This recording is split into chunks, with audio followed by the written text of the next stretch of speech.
Welcome back. It's been a bit. It's been a while since I've uploaded anything, but today I have a 99 Johnson for you guys. It is a boat motor.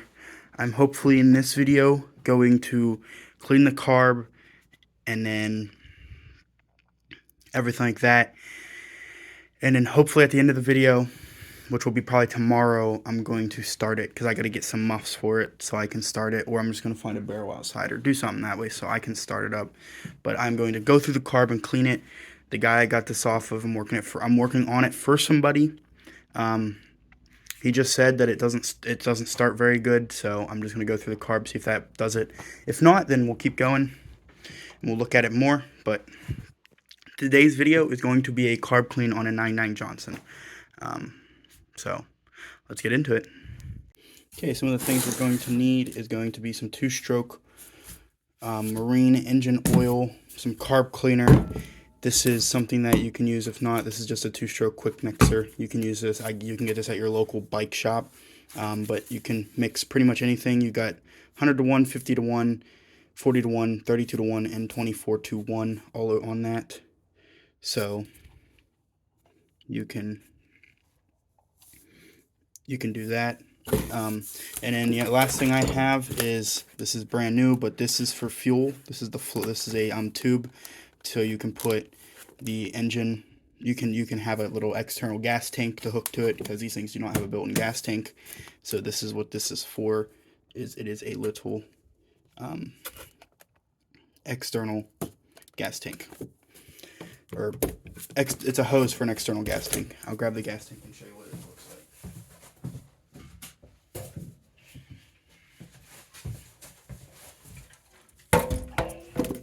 This is the gas tank.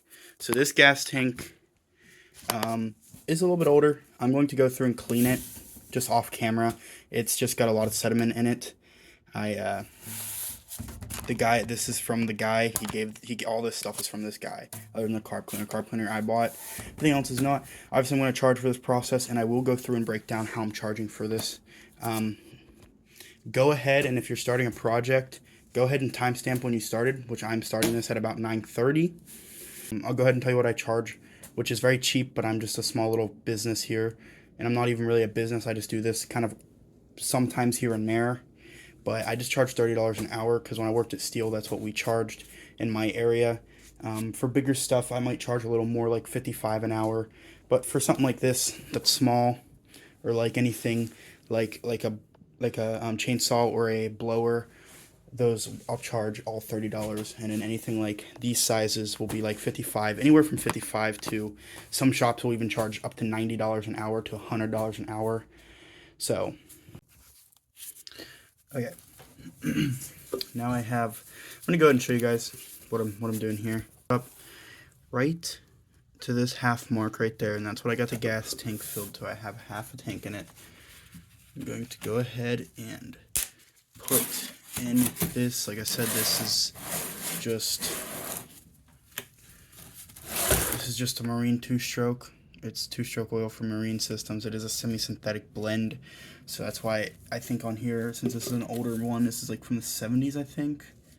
It's either 70s or 80s, I don't remember. When I looked it up for the 99 Johnsons, it said if it's an older one, it says you can run 1 to 50 or 50 to 1, but they recommend doing 20 to 1 or 24 to 1 if it's newer motor oil, so, or 25 to 1 if it's newer motor oil. So we're gonna run 24 to 1, because that's what I got here that I can run, or my mixer has in it. So I'm just gonna make it easier on myself and just run 24 to 1. It shouldn't hurt anything to do that. We are going to move that out of the way. Going to do that, and I'm going to slowly. So I did overfill the tank just a little bit, so I'm going to go ahead and fill this just a little over. It's just over the mark, just a tiny bit. You can see that the mark is right there. There's a little 5. You can barely see it, so just over that mark. Now that I have it marked to a half gallon, I will take this over to my half gallon of gas, and I will dump this in straight into it, just how it is. This is how much oil to gas ratio you want for a half gallon.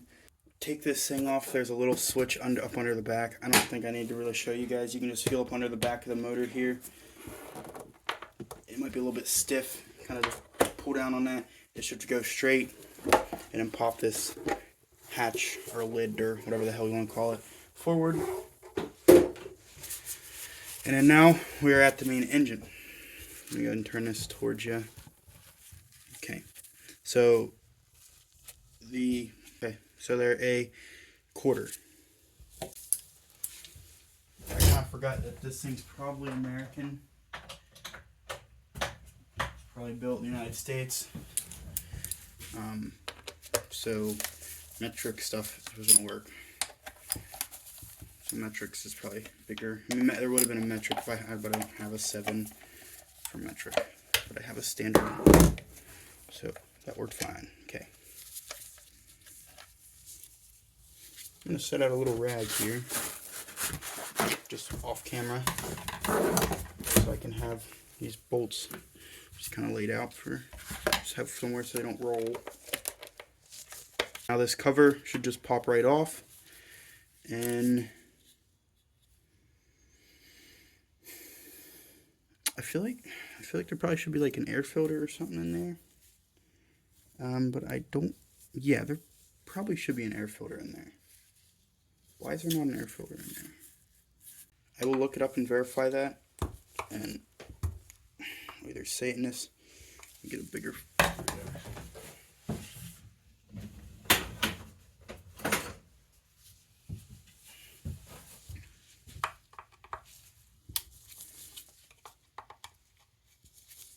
I'll verify. There probably should 100% be an air filter. I would say, I'm thinking, I don't know. I haven't worked on a ton of boat motors to really know 100%. I don't know a lot about boat motors. So I really don't know.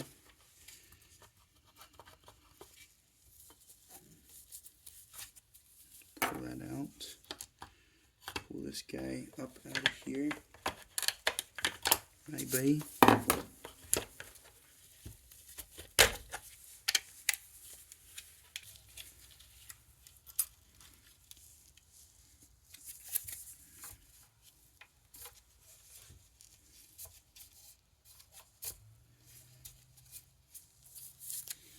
Pull that out. Pulled the choke out. We got a little like rich and lean, like I guess it's like a tuning screw of some sort.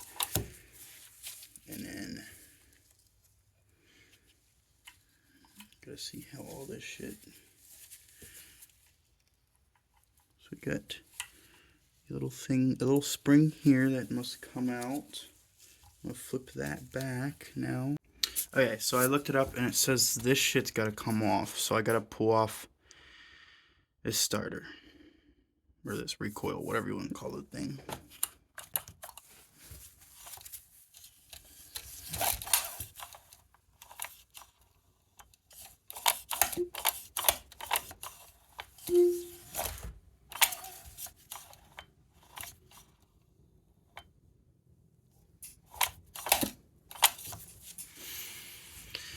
So, I have an impact. If you don't have an impact, then I think the best way to probably do this would to just be putting a rope down in the engine. You could try that. That might work.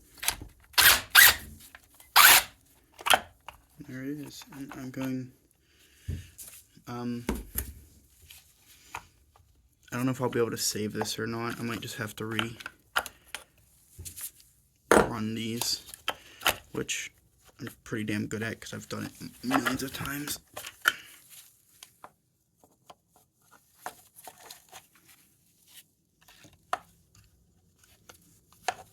I don't know. Seems like it's actually not. Yeah, okay. Well, when they do this, sometimes they'll have this little keeper. One thing I used to do when I worked for Steel was I would keep, they had, Steel would, when they sent these things, they would have these keepers that they sent them in.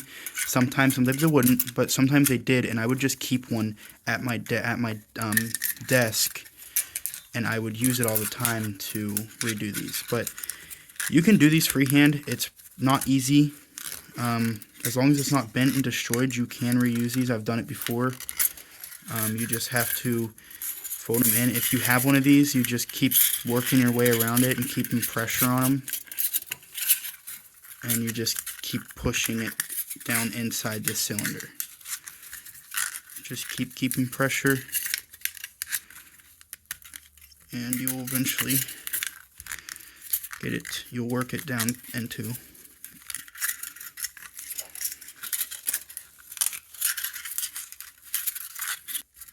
If you don't want to take the time to do this, you can try to find a new one, buy a new one, whatever you want to do that way. Obviously, I don't care to take the time because it's not, to me, this isn't that hard to do. It's a little bit, can be time consuming, it can be whatever, but I'll show you. I think I might still have a picture of when I worked at Steel, when I pulled apart a recoil. They came in and they told me, they were like, I don't know why this thing won't start, and they were giving me all this stuff. They're just like, I've just been pulling it over and pulling it over and pulling it over, and I'll put the picture up, and when I opened the coil off, it was on a weed eater. When I pulled that recoil off, that's what I seen, and I was just like really amazed on how I don't really know what they did, because what they told me they did to what it looked like was not even close. Like I have no idea how they screwed it up that bad. But when you work for places like that, you see some crazy shit. You see some crazy stuff. I had a guy come in and say his engine wouldn't start, or his chainsaw wouldn't start, not engine. I mean, engine wouldn't start, but his chainsaw wouldn't start, and I opened it up, looked at it. He put bar oil inside the gas port. And when he came in and he asked me what was wrong with it, I'm like, sometimes when it's like an older guy and I know that they just didn't mean it, it's like, okay. This guy though always he'd come in and he'd talk how he's just, he literally, his business he owned out where I worked was talking and not focusing. But he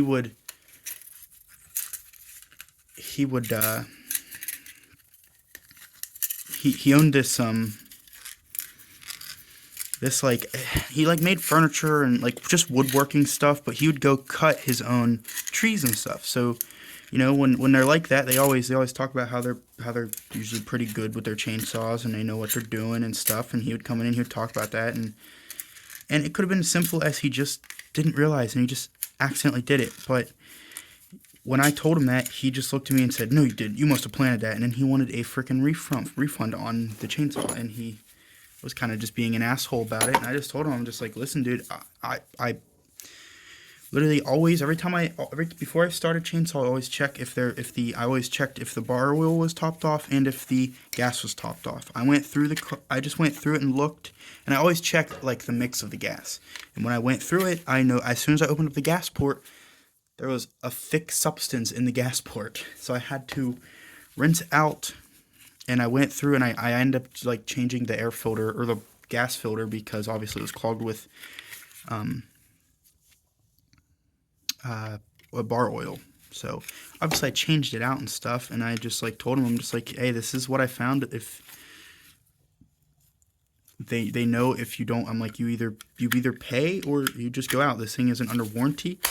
And I was like, even if it was under warranty, I would not cover this under warranty, because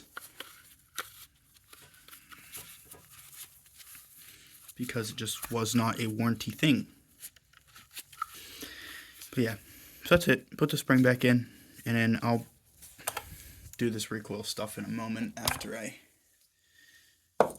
get this other stuff apart. I pulled out the string a little bit further so I could have a little bit of room, because it's still like that. So now I can get back over here. And maybe I should be able to pop this thing off. Use my bigger screwdriver.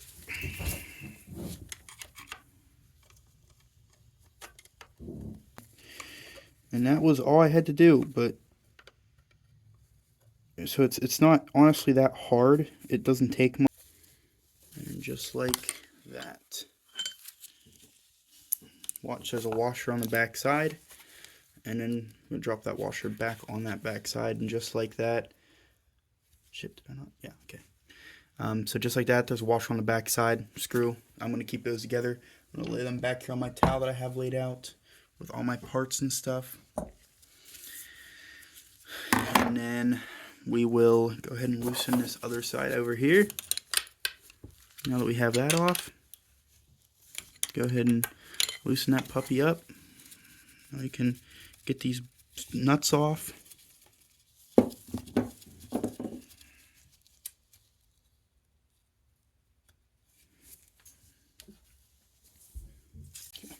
Almost dropped the bolt. There's second nut, or not bolt, but nut. So now we have both nuts off, and then now this should be free. Now what I'm going to do is grab I got some needle nose. These are really long ass needle nose. You don't need this long of needle nose, but there's the gas line in here. I'm just going to twist to break it free, and then twist back and forth, and then we'll just grab down here, and then it should wiggle right off. Might need to do a better twist on it. Sorry, I keep hitting you guys. And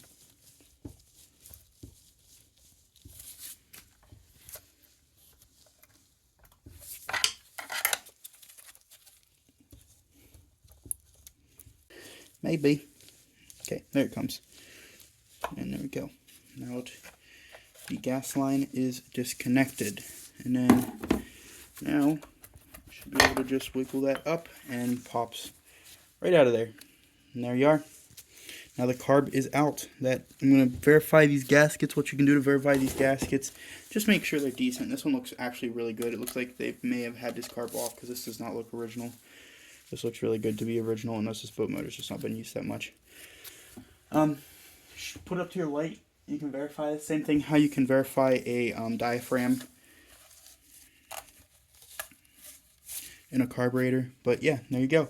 And that will be the end of part 1 of this little teardown. So I just want to make these a little bit shorter, because I know a lot of people don't need to know how to clean the carb or whatever. And then I want to do the carb cleaner, just carb clean by itself.